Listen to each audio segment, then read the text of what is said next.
একাদশীর মহাপ্রসাদে যদি এমন একটা পায়েসের রেসিপি থাকে তবে কিন্তু মন্দ হয় না। গতকাল ছিল একাদশী বন্ধুরা, তা আমরা তো একাদশী করেছিলাম বাড়ির সবাই। দেখো এখানে কিন্তু আমি চালের পায়েস করছি না, আজকে কিন্তু আমি সাবুর পায়েস করছি। প্রথমেই কিন্তু দেখো আমি এখানে ভেজে নিচ্ছি আমন্ড, কাজু আর কিশমিশটা। এটা খুব সুন্দর করে আমি ভেজে নেব যতক্ষণ না এখান থেকে একটা মিষ্টি ঘ্রাণ বেরোচ্ছে। দেখো খুব সুন্দর করে কিন্তু আমি এগুলোকে ভেজে নিয়েছি, তুলে নিলাম। দিয়ে ওই ঘিয়ের মধ্যেই আমি এখানে সাবুটাকে দিয়ে দিচ্ছি। খুব অল্প পরিমাণেই সাবুটা আমি দেবো, কারণ আমাদের বাড়িতে মিষ্টি জিনিস কেউ পছন্দ করে না, আমি অল্প করেই করব।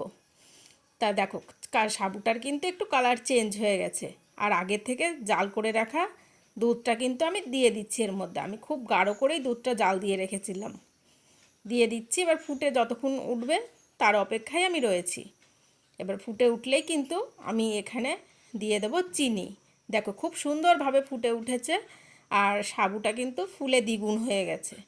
এখানে আমি আমন্ড যেটা ভেজে রেখেছিলাম ওটাই গুঁড়ো করে দিয়ে দিলাম এখানে।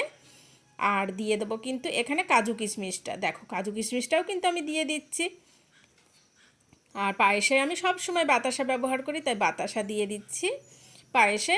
আর কিছুটা চিনিও দিয়ে দেবো, তবে খুব একটা বেশি মিষ্টি আমি দেবো না, সাবুর পায়েসে বেশি মিষ্টি হলে ভালো লাগে না। আর আমি এখানে দেখো দিয়ে দিচ্ছি একটা এলাচ থেতো করে। এগুলো কিন্তু যার যার স্বাদ অনুযায়ী সবাই দেবে, তবে এলাচের ঘ্রাণটা পায়েসে ভীষণ ভালো লাগে।